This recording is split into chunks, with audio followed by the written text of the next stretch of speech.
Now, ladies and gentlemen, we move on quickly to our next session of the day, which is our panel session on digital lending, the power of AI and machine learning for lending in banks. And before I call on our esteemed panel members who are here to enlighten all of us, few points of discussion the panel is going to highlight. Traditional lenders digitalizing quickly enough. What is disrupting digital lending, trends and strategies, and analytics and scorecards based credit decision making, and many more. So without taking further time of yours, let me introduce the honorable panel members, and please help me welcome them with a big round of applause. Joining us first is Mr. S. SARAVANAN, DGM and Head of IT from Karur Vyasa Bank. A big round of applause to Mr. SARAVANAN. Welcome to the panel, and please have your seat. Joining next on the panel, we have Mr. Vinod G, Head of Data Science from South Indian Bank. A big round of applause to Vinod. Vinod, welcome to the panel. Please have your seat.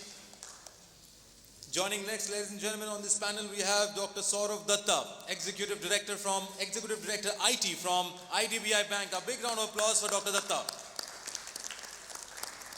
Welcome, sir, and please have your seat. Joining next on the panel, we have Mr. Paritosh Tripathi, Founding Member and EIR from Signzy Technologies. A big round of applause to Paritosh. Paritosh, welcome to the panel. Please have your seat. Joining next, we have Mr. Shashwat Kumar, Head of Business Intelligence Unit from DCB Bank. A big round of applause to Shashwat. Shashwat, welcome to the panel. Please take your seat. And now, ladies and gentlemen, our honorable moderator for this wonderful panel session, Mr. Rakesh Das, Chief Credit Officer from Fincare Bank. A big round of applause to Rakesh.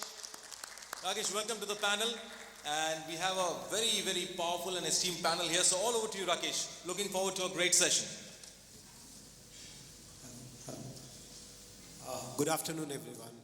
It's a pleasure to be with you all and happy to share such an industry leader to moderate a discussion on lending, digital lending part.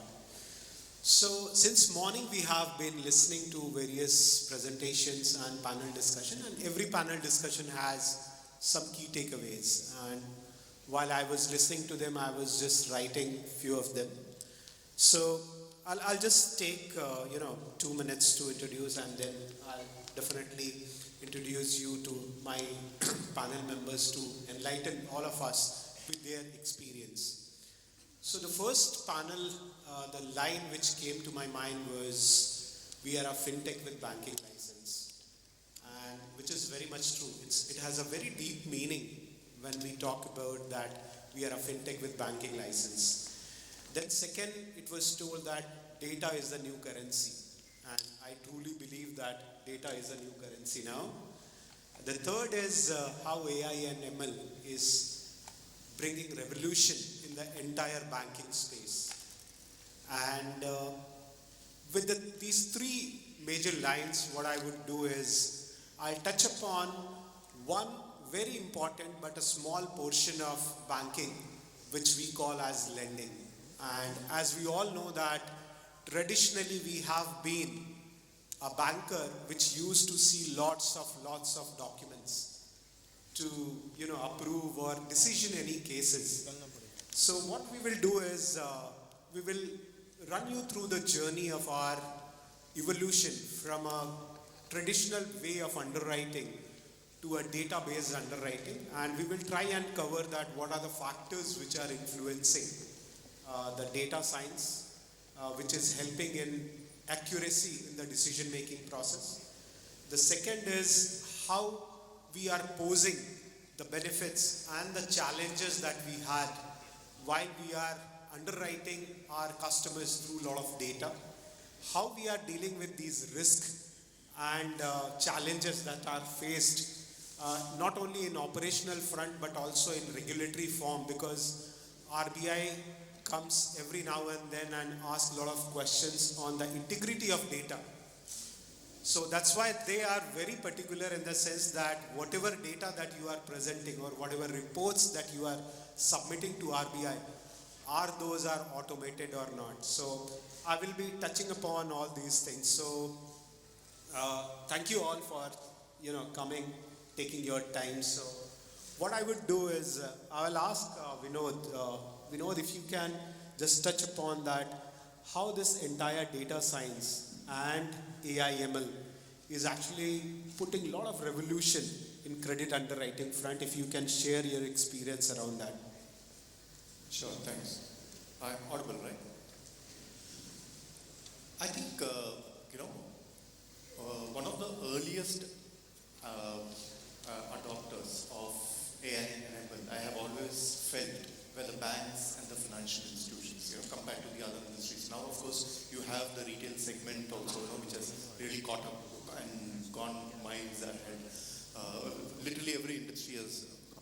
So the entire thing started, even before the word AI ML was coined, I think banks had started using analytics in a bigger way, started, using some of these techniques in their carrying out their daily functions. And even within the banks and the financial institutions, I think the risk part were the ones who started off with the adoption of analytics. So that way, I think the banks, and within banks, the credit lending piece, because when you are talking of risk, for a bank, I think the major risk traditionally has come in from the credit risk perspective. Of course, now we've also found issues of operational risk and other risks, which are kind of led to even failures of some of the banks. But traditionally, it has been the credit risk, which is the most critical risk for a bank. So that has started maybe decades back, right? So I think the adoption of AI ML has helped the bank to not only identify broadly where the risk is lying, but they're able to really pinpoint to those micro segments where the risks are truly concentrated, right? So which means instead of going for some kind of a machine gun approach, it is now possible for them to go for a targeted killing kind of an approach and remove just those segments from their entire portfolio, while bringing in the other customers within the same broad segment, but not belonging to those risky micro segments into the banking fold. So this has helped not only to reduce losses, but it has also helped to increase their business, because they are otherwise doing segments which they would not be touching at all. So I think that is a very critical factor in the AML space. Second thing which AI and ML have helped the banks is not only to identify the risk, but also quantify. They can say that, I am okay with a probability of a default or an ever 90 plus of, let's say, 5% to 7%.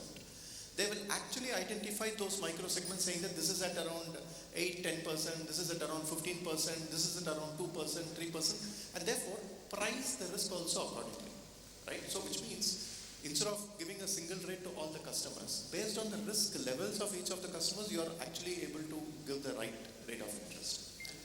He has actually touched upon very pertinent thing.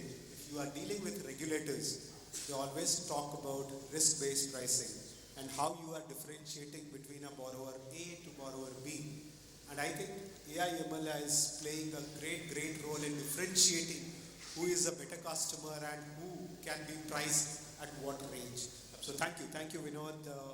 I think it's a very good insight. Now over to Saravanan. If you can just give a brief on that, how accurately these data science are being used for any credit decision. Because what Vinod said is, it is not only defining that what is the range of or the geography or the space that we are working on, but it's also using in terms of pick and choose and what kind of risk are we underwriting with the data science. But if you can also touch upon that, what are the accuracy level of underwriting that we are building within our data science? Good, sir. Before going into the subject, I thought of setting a context or preamble. Till few years back, the lending system was purely judgmental based, and the branch manager was empowered, and his reply over a nod, either this way or this way, that mattered. Though he has given the nod, but some basic assessment would have been done at that time also, basically on the 4 C's. That's on the capacity, capital, collateral, and credit. So these were the four factors or four C's which has been considered at that point of time. But with the digital transformation in place, the lending system also has taken a steep curve in making use of the latest technologies, basically the AI and ML, in fact to assess the credit decisioning. So that is now playing a major role. In fact, with the implementation of the digital transformation or digitization, the time to decision, that matters in a credit proposal. The time to decision has come down drastically from multiple weeks to minutes now. At least an in-principle sanction can be given within minutes. And that is purely possible because of the technologies, basically the AI and ML, as well as the automated system, which helps the lenders to give that sanction within minutes. Thank you, sir. Anything else? Can you add up some more? Yeah, sure. And these AI and ML can be viewed as or envisaged as a set of intelligent factors that give a lot of insights to the lenders. And it can be just mapped to mimic the human intelligence, in fact. That is the way I should put up. And with the AI and ML in place, and that works out on a continuous learning model. So here the data, availability of data makes a difference. If continuous feeding of data is given to the AI and ML system, then obviously it has the capacity to learn, and then on the lending front, it predicts the delinquency. That's very important, and give lots of insights to the lenders to correct the scorecards, in fact. So, sir touched upon the customer-based risk approach. That is what actually being built into the system. And this can be created with the help of the data models. It is not, it is creation of data models and implementing it. But I'll take a minute to brief on the approach, how it enriches the credit assessment. In fact, I said that availability of the data, that makes a major role. And we need to collect the data from the different sources. Basis on the data collection, the data models, multiple data models has to be created for the purpose. And the created data models has to be tested or simulated, then it has to be implemented. This forms the first part of the journey. Second, the role of AI and ML comes over here. I said with the continuous learning or assessment, AI and ML, already data models are there. So we need to train these ML systems with the trained data models, which in turn we need to simulate and then arrive on various results. So we need to keep on repeating this exercise till the desired result is being achieved. And in fact, the key to success is identifying the right data model to put in place. So I'm very sure that the AI and ML will definitely enrich the lenders in providing actionable, intelligent insights in fine-tuning the scorecards and then see that the loan is not defaulting. Sure. So, Saravanan, one more question to that. Whenever we hear about, data science, digital lending, fintech, we also hear about alternate data sources. And somebody says that if you are into Facebook, if you are into Twitter, our decision would be, X. Now just tell us that how the Twitters of the world or, Facebook kind of data, which is giving you an edge to decide whether it's a right type of customer or this customer has to be priced very differently. So in fact, this sits on the availability of the data again. So when we build up the data model, if the data is not available, then we need to look on the alternate sources where we can call out the data of this particular customer. And obviously the social medias help the lenders in identifying, that's what I can say. We cannot conclude on their assessment. So we can identify whether the requirement is genuine and basis on which the further proceedings can happen, sir. So it cannot assess at that front immediately. So one of the recommendation what he's saying is, if all of us are here salaried guys, so salaried guy doesn't need a Facebook or Twitter, but if you are working with a unorganized sector and if you are into lending, so please ask them to open a Facebook account. It will help them.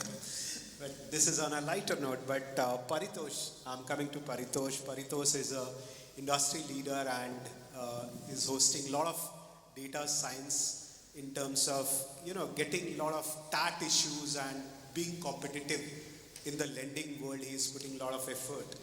So Paritosh, if you can tell us that how these data are used to personalize any of the financial services offering. When I say personalization means you have tons of data and all tons of data cannot be used for say microfinance or a MSME or a housing loan. Every particular individual has a particular need. Then how you are differentiating that data that this set of customers should be going for insurance, this set of customers should be going for a house loan. What are the signs that you are using to differentiate, or rather I would say the personalize the offerings that you would say? Thanks a lot, sir, for first of all giving this opportunity. I'm presuming I'm audible enough here. I think you touched upon a very valid point nowadays, and I'll start with lending because everyone is doing lending nowadays. That's one of the scope of work wherein what we have seen is it is very critical to personalize the product and the delivery of the same if you want to penetrate the asset class. So just to give you an example, if you see the number right now, and thanks to the advent of new protocols like account aggregator and so on and so forth, things are looking very different now. If you compare where we are sitting right now and where we were in prior to 5 years back, we, as Nandan Nilekani has mentioned multiple times, that we are now one of the largest country who is exporting now our platforms to global world.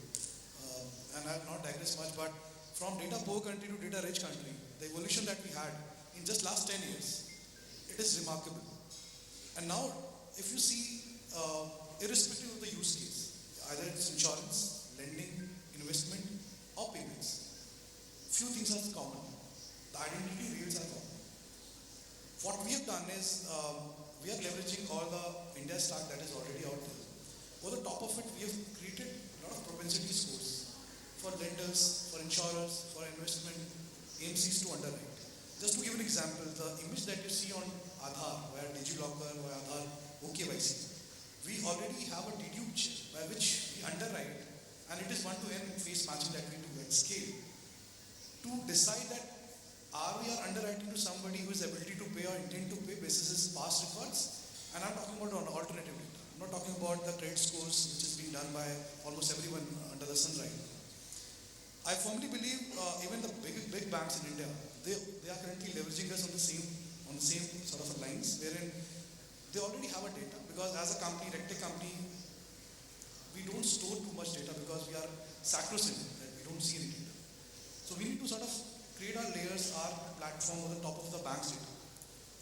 One of the leading banks in India, what we have done is they have more than 10 million face data, wherein they have seen frauds in the last 30 years.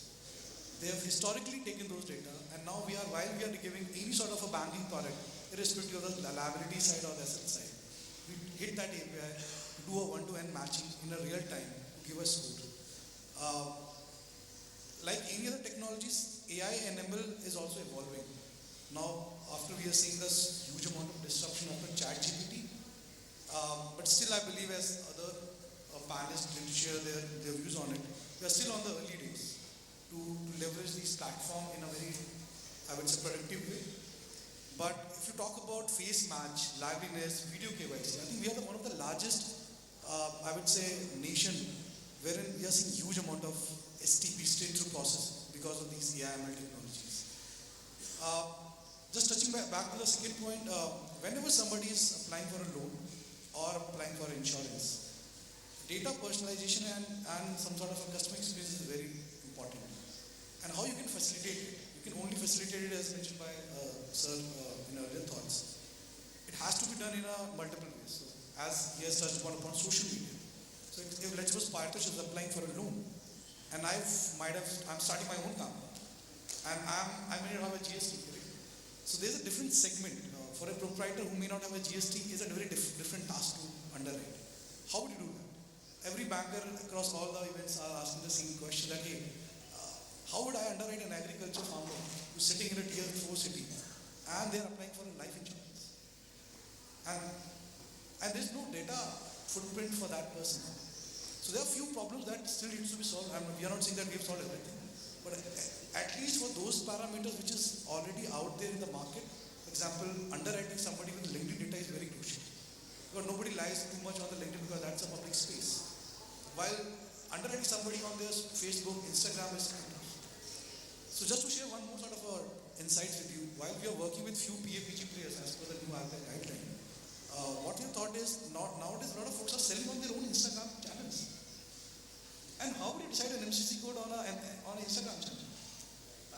Everyone has built their MCC code underwriting platform for a digital footprint to come up with this code. But this is a very different problem that is being solved in India, and no global player can solve it. Believe me, if you go to US and Europe nation, they're very stringent law, where MasterCard and Visa has created a lot of great way to earn money by using penalties and doing a lot of things. But in India, we have a product like UPI, which is so cheap that you can't go on the wrong side of it. So what we are doing is, at our end, we have a team of almost 50 AI researchers and scientists who spend decent amount of time writing a lot of papers, doing a lot of implementation, and solving these things. So just to give an example, we are the first company in this space and having a global presence. We are shipping this product wherein you can underwrite a merchant, even including in social media platforms, including Instagram and others. The other example is, and just to share with you a few notions, I might be digressing, but one of the customer did ask me that, hey, I understand digital side, but what about the physical side? A guy who might be selling chai and cigarettes might be using some other MCC code to take payments, and it is very normal in India. It happens everywhere. How would you underwrite it? So again, if you think that this problem, nobody can solve it from digital perspective. Right? But what we thought is, we gone to a drawing board once again. We thought, hey, a lot of businesses are using Facebook, Google, Just Dial, and other platforms to classify themselves. And they don't want to classify themselves wrong. At least for the brick and mortar side, right? Mortar side. The shopkeepers need to put some classification to get some sort of a digital footprint. Are we leveraging it? But nobody does it. So by that also you can predict a lot of what they have mentioned as a classification on these platforms to at least underwrite on the probable basis of instances. And if I may interrupt you, for the benefit of audience, in credit underwriting, what we typically look at to any customer is what is their intention to pay. We actually prove what is the intention to pay and what is the ability to pay. Now you also touched upon account aggregator, which is a very buzzword nowadays when we hear about them, but people have very less clue on what account aggregator is. So maybe in a 1 minute, if you can just touch upon what account aggregator is and how it is helping us to underwrite or differentiate customers. Thanks a lot, sir. I think, yesterday there was one of the biggest event in the industry happened, which is Sympathy Samvad. And it was an amazing sort of event for collating all the data. I will share my learning, what I've understood till now, with my limited understanding. I think this is also part of the India stack, which has been thought through 10 years back almost. But now we are seeing the implementation. Now, there's a two sides to it. There's a FIP and there's a FIU. I'm really sorry for using some jargons, because I'm spending a decent amount of time in this industry, and this is little bit jargon heavy. But I'll try to simplify it as possible. I'll try to simplify as much as possible. So nowadays, whenever you are opening an account with a bank or buying insurance or buying a mutual fund, when you do a KYC, not just KYC, any data that you sort of store with your manufacturers or the financial manufacturers, now you have a right to take that data and give it to somebody where you want to take the new product. Very simple product, lending. If I have an account at HDFC Bank and I'm getting a good sort of a interest rate for a home loan with let's suppose Bank Y, I might go and sign up with that. I'll give my consent using my phone number and OTP. So it is as simple as that. Earlier everyone was underwriting, as sir has mentioned rightly so. I hope you understood what is underwriting is basically how you underwrite for ability to pay, intent to pay. It is being done by banks. The problem with the bank statements there's a lot of frauds out there. And there was a lot of monopoly in that segment which even bankers do understand. That they need to have a lot of ops heavy team to underwrite it. And as mentioned, and that's why we are here. Nowadays, after the advent of e-commerce and I would say hyper grocery and hyper delivery startups, everyone wants to have even banking product in few minutes. And all these steam bankers do understand that while doing these things, you need to understand these are the financial products. It's not an Amazon product that you're getting via shopkeeper nearby. Hence, I think everyone here trying to solve it for you. But just to get back to the point, account aggregator has done one thing very remarkable. If you have a digital footprint with any manufacturer, financial manufacturer, you have a right to get that data and get underwritten ASAP so that you can get the right product with the right mindset. Even just a second example without taking much time here, health data. Everyone is nowadays wearing a smartwatches. And while I'm buying the insurance policy for myself, for term insurance, life insurance or general insurance, we've never got a discount on our health side, like how physically fit we are, how much exercise we do, what sort of food that we intake. Nowadays, using even account aggregator in times to come, you can push your data to these manufacturers and you can get at least decent amount of discounts. And that's good for everyone. It's a win-win for both the sides, FIU and FIU. So what I foresee right now for account aggregator, it's a day one, but they have done a remarkable job while going live with decent side of banks, wherein for at least lending use cases, it is being used at decent scale now. But again, I'm saying it's just I would say UPI of 215 or 216 or 270, you could say. It can become as big as UPI because there's no difference between UPI and account aggregator. In UPI, we are transacting money. In account aggregator, we are transacting data using a simple protocol, which is like the way you do for UPI. By putting a pin, you can share your data. So that's my thought on that. Right. So guys, account aggregator is now in India being used only in the banking sector. But it's nice to know that, data are being used to getting even insurance. Like I know a company called Goki. Akshay Kumar is the brand ambassador and you put all your running data, what you are eating in a day, and those are being used to cross-sell a lot of insurance product with much cheaper price in India. So that's just one example. So while we were listening to the panel here, we all thought that this is a revolution, this is a development. But all of you know that development has its dark face as well. So we will definitely touch upon that while we are saying all good thing about data science, AI and ML, but it poses a lot of challenges in front of us. And I would request Mr. Sourav Dutta, who is an industry leader and doing a lot of work in cyber security front. So I would like you to add something on the cyber security part. What are the challenges that are being posed as a lender to us, as a customer to us, and as a regulator? What regulator is expecting from us? So if you can just enlighten us. Sure. Thank you. Very happy to be here. So the other part of it, like we heard, the plus side of it, right?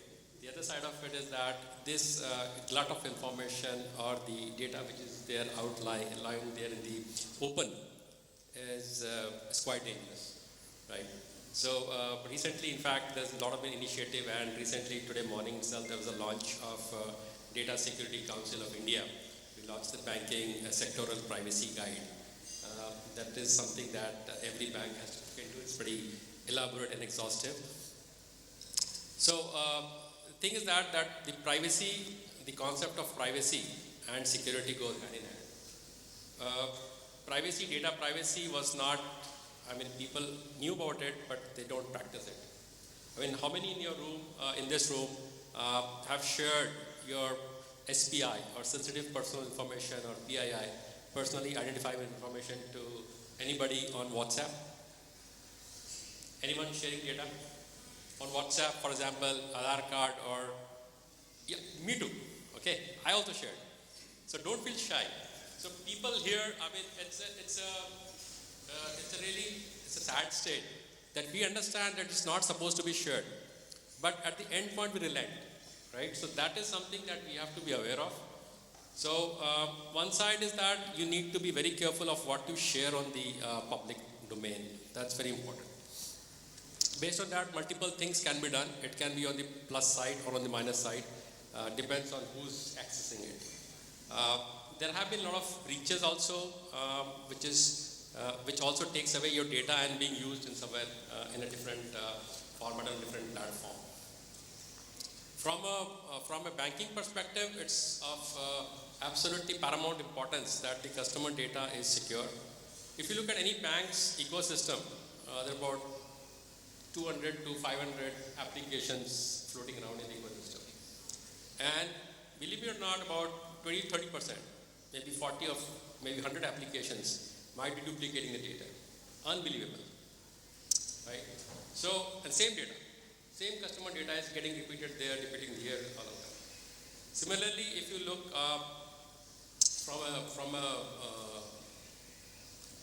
from a security perspective, the data that you share on the public platform, that also flows back somewhere into the system. Like Paritosh was mentioning that you can get this information, the other source, quote unquote, other source of information. We have to be very careful of what we share, that is for sure, on the public domain. In fact, people are, they don't feel safe sharing data. In fact, if you go to malls, people say we'll give you some tickets or something, some lottery, right? So if you just share your mobile number, right? So that's and people have fallen into trap. In fact, I'm also one of them long time back, but stopped that once I realized it's a scam, right? The moment you share your mobile number and it's gone.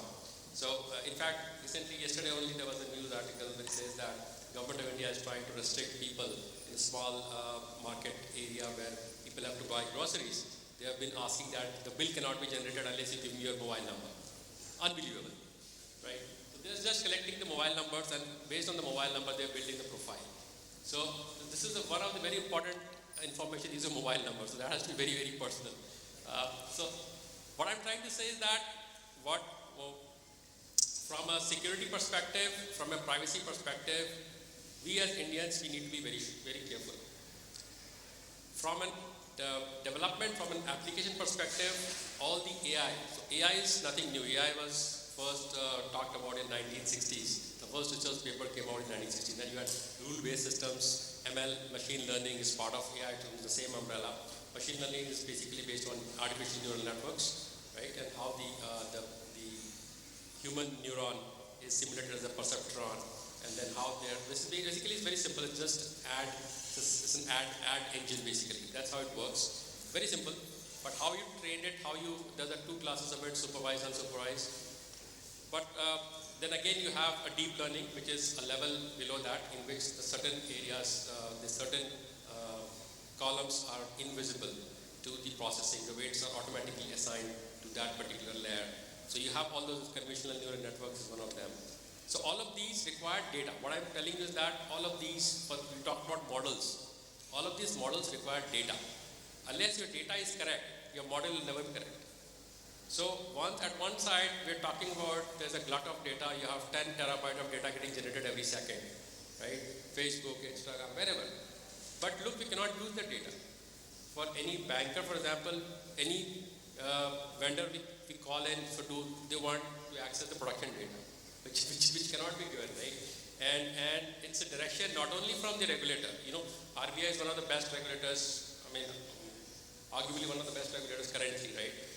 Maybe followed by MAS, the Singaporean authority, right?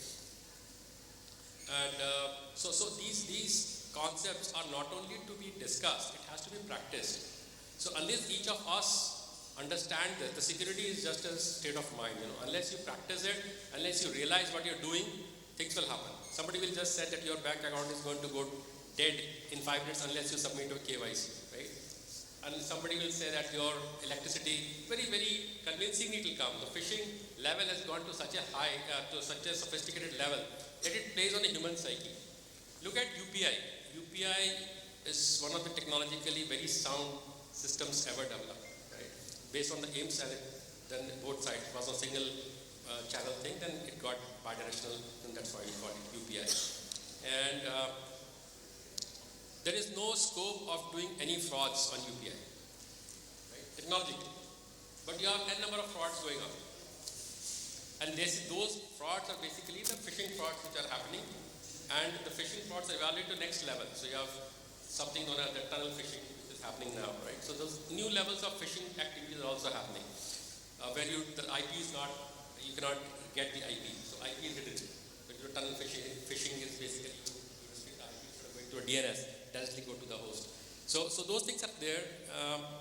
We need to be, again, so to cut the long story short, is that we have, as individuals, we have to be very careful what we share. And whenever you open a bank account, also people ask you what's your salary, right? Or what's your Form 16 or what. So we readily give the data. We don't even think twice.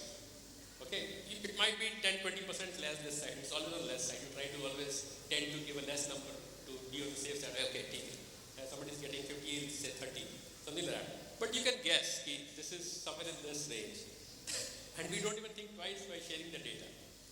So that we have to, as in India being one of the largest democracy and maybe the largest source of data outside maybe China, right, at the moment, we should be very careful how we, and that's why the regulators are coming in. That's why you have all these guidelines, you have this account aggregator, we have the FIB, the financial information provider and the financial information user. Banks are both, by the way. Where all of these coming in, and you have this consent mechanism by which you can actually give consent on the platform, whether you want to share, like I said, whether you feel safe in sharing the data. If you feel safe, it's fine. But if you don't share the data on the account aggregator platform, your loan account will get rejected. Simple as that.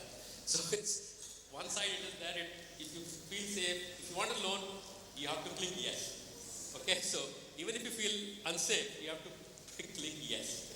So well, that's what I wanted to leave with those thoughts. Yeah, so it's a very catch-22 situation wherein, even if you like, you have to press yes. Even if you don't like, you have to press yes. So there is just one. The option is given yes and no, but you don't have an option to press no. Right. So while Sir has touched upon the regulator, our RBI is one of the best regulator that has been regarded across the globe. It brings down to me, Shashwat, while all of us have faced RBI, audits sometime or the other, and very often we question them. They are funny guys. They ask funny questions, but actually those are not fun. Those are not fun related. So one of our back discussion, Shashwat made a point that RBI came to him and asked that the scorecard that was being used in his organization, how are you making it sure that it is not favoring one section of the people, right? So let me just come back to you saying what is the role of scorecard and how you are using it to the benefit of larger population and not, bolting upon just one segment of person. Sure. Yeah. So this is a pertinent question, and while we have heard a lot about data science revolutionizing not just banking industry but industries across, I'll say that take everything which is revolutionizing with a pinch of salt. Every coin has two aspects. One would be positive and one would be negative. When we look at data of course has value. which has helped businesses scale at a very fast rate. But it also comes with, are we looking at from a customer point of view? There's a business point of view that we are helping customers choose right set of products. We are helping release products at a very lower TAT. But are we also looking at the consent that the customers are giving? So, for example, if we look at the whole process of information and data that we as banks kind of consume, there are two ways. One is that what we provide to the customers. So once it comes when we talk about, are we giving the customer full awareness of the products that we are selling? So are there enough disclosures? And if there are enough disclosures, are the customers understanding? Are we making sure they are understanding the product that they are buying? The second part of it is what we collect from the customers.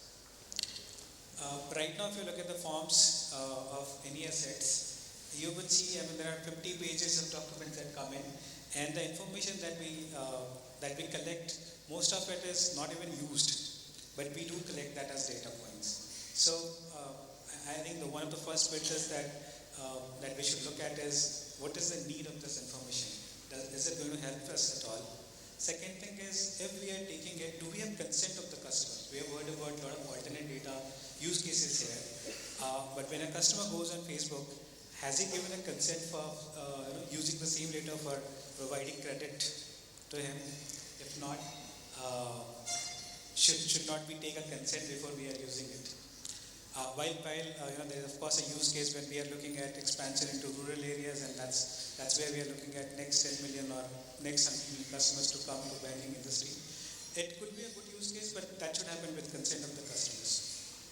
Third is, when we store data and when we have consent of the customers, have we told him that the usage for which we will be using data? So, for example, we do know about the salary, but have we told him that based on your salary we are going to offer you another product, another financial product, maybe an insurance? And if we have not, then probably we should, because that also would come under somewhere under the data privacy and all of it may sound like a devil's advocate and probably going against what we have been speaking, but yeah, that's one aspect of it. Fourth, when we store data, there are data storage that happens for years. So for example, for in case, let's say it's a mortgage product, 20 to 30 years loan, it makes sense to store data for 30 years. But what about, let's say for a 2-year product? The customer is given data only for 2 years for a particular product. And if we have not taken a consent to store data for a longer duration, should we be storing?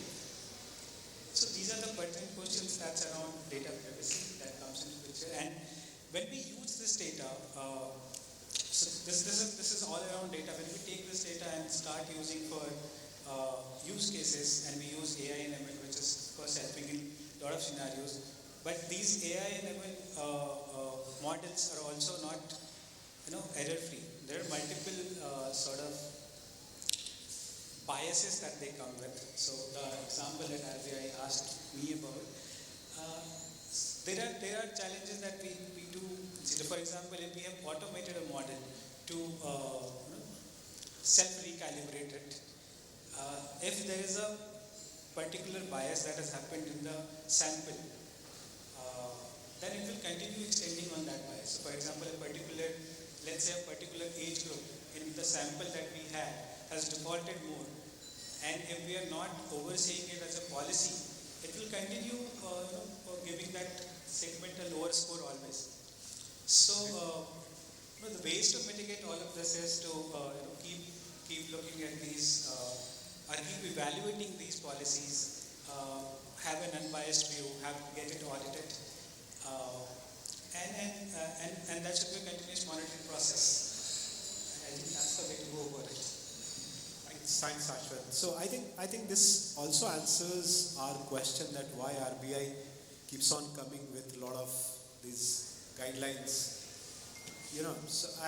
This also brings down to our closure of this discussion.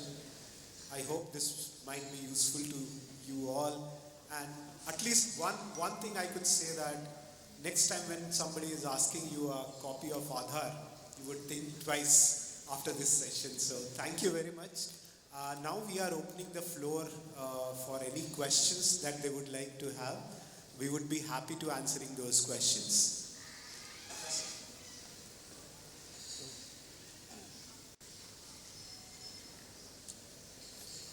Can we get the mic? Can you please raise your hand? Yeah, thank you so much. Please introduce yourself, your organization, and question to which panel member.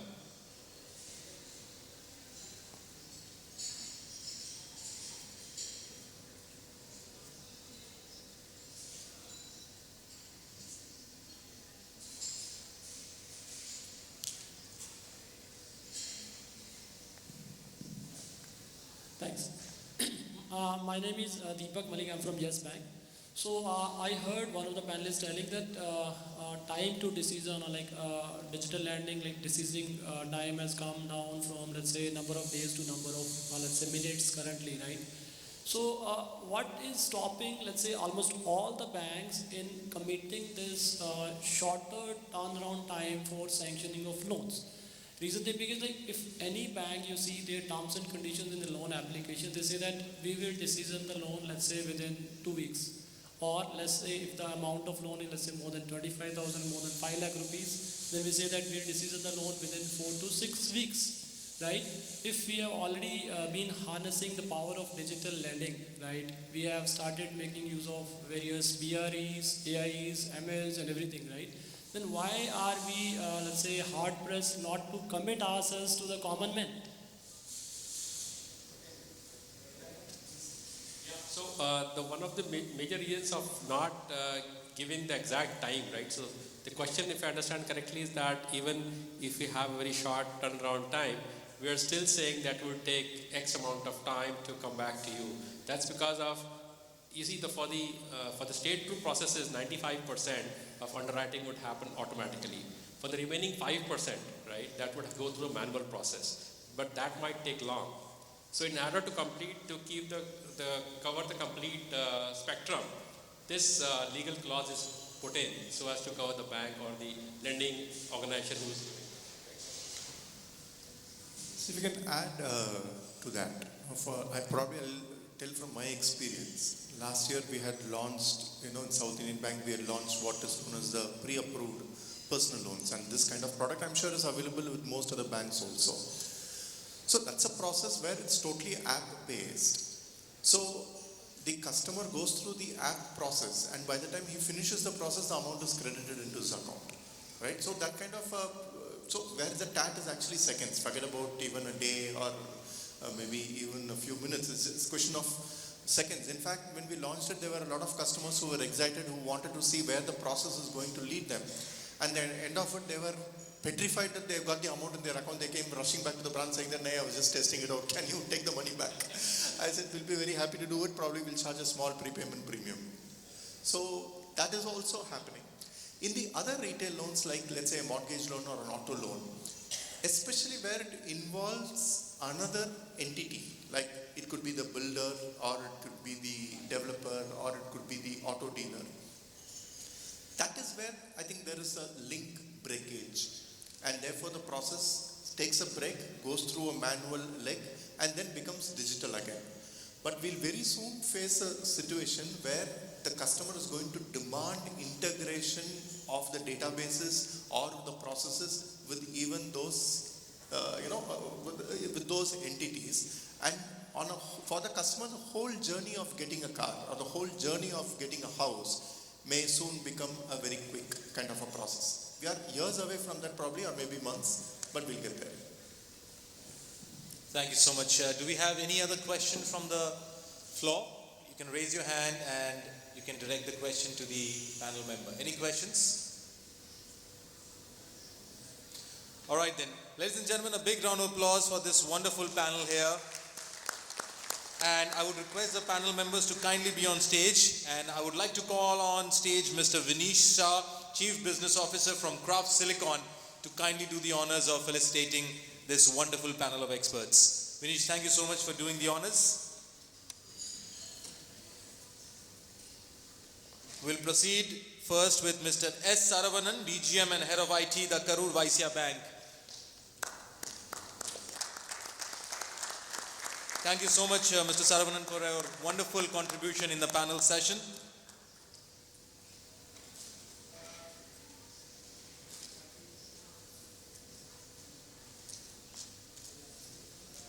Next, we would like to proceed and honor Mr. Vinod Ji, Head of Data Science from South Indian Bank. Thank you, Vinod, for your wonderful contribution in this panel session.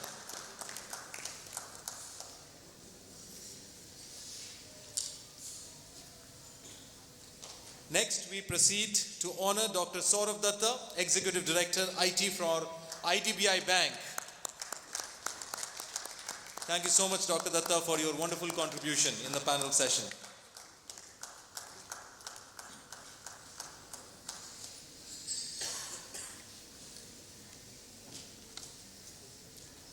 Next, we proceed to honor Mr. Paritosh Tripathi, founding member and EIR, Signzy Technologies.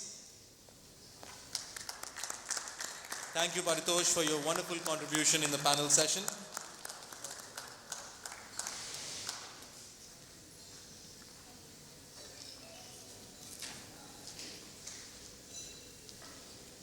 Next, we proceed to honor Mr. Shashwat Kumar, Head of Business Intelligence Unit for DCB Bank. Thank you, Shashwat, for your wonderful contribution in the panel session.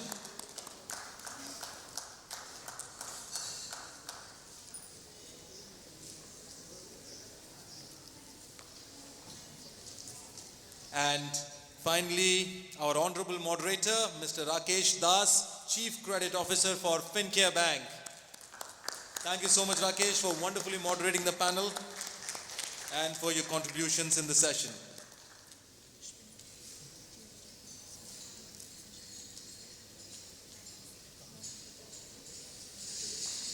I would request all the panel members to kindly come forward for a group photograph, and Vinish, if you could also join them for a group photograph of this panel. Ladies and gentlemen, another big round of applause for this panel. Digital lending, power of AI and machine learning, and wonderful panel of experts, Mr. S. Saravanan from Karur Vyasa Bank, Mr. Vinod Ji from